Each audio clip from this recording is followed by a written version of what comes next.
ಬೆಂಗಳೂರಿನಲ್ಲಿ ಬೃಹತ್ ಮರವೊಂದು ಧರೆಗೆ ಅಪ್ಪಳಿಸಿದೆ. ಚಲಿಸ್ತಾ ಇದ್ದ ಆಟೋ ಮತ್ತು ಕಾರು ಸಂಪೂರ್ಣವಾಗಿ ಜಖಮಾಗಿದೆ.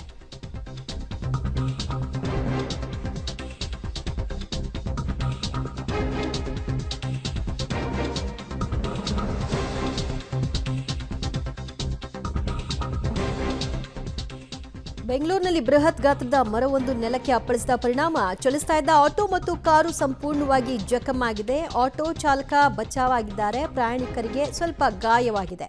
ಕಾರಿನ ಚಾಲಕ ಅದೃಷ್ಟವಶಾತ್ ಅಪಾಯದಿಂದ ಪಾರಾಗಿದ್ದಾರೆ. ಸದಾಶಿವನಗರದ ಪೊಲೀಸ್ ಠಾಣೆ ಜಂಕ್ಷನ್ ಬಳಿ ಮರ ಬಿದ್ದಂತಹ ಪ್ರಕರಣ ಇದು. ಮರ ಬಿದ್ದ ಕಾರಣ ಟ್ರಾಫಿಕ್ ಸಮಸ್ಯೆ ಕೆಲ ಕಾಲ ಅಲ್ಲಿ ತಲೆದೋರ್ತು. ಆನಂತರ ಮರವನ್ನು ತೆರವುಗೊಳಿಸಿ ಟ್ರಾಫಿಕ್ ಏನಾಗಿತ್ತು ಅದನ್ನೆಲ್ಲ ಕ್ಲಿಯರ್ ಮಾಡುವಂತಹ ಕೆಲಸವನ್ನು ಪೊಲೀಸರು ಮಾಡಿದ್ದಾರೆ. ಜೊತೆಗೆ ಗಾಯಗೊಂಡವರನ್ನು ಆಸ್ಪತ್ರೆಗೆ ದಾಖಲಿಸುವಂಥ ಕೆಲಸವೂ ಕೂಡ ಆಗಿದೆ. ಆಟೋ ಮೇಲೆ ಬೃಹತ್ ಗಾತ್ರದ ಮರ ಬಿತ್ತು. ಆಟೋ ಮತ್ತು ಕಾರು ಎರಡೂ ಕೂಡ ಜಖಮಾಗಿದೆ. ಹೇಗೆ ಕಾರು ನಜ್ಜುಗುಜ್ಜಾಗಿದೆ ಅನ್ನುವಂತಹ ದೃಶ್ಯವನ್ನು ಕೂಡ ನೋಡ್ತಾ ಇದ್ರಿ. ಕಾರ್ ಈ ರೀತಿಯಾದರೆ ಆಟೋದ ಟಾಪ್ ಕಂಪ್ಲೀಟ್ ಆಗಿ ಹರಿದು ಹೋಗಿದೆ.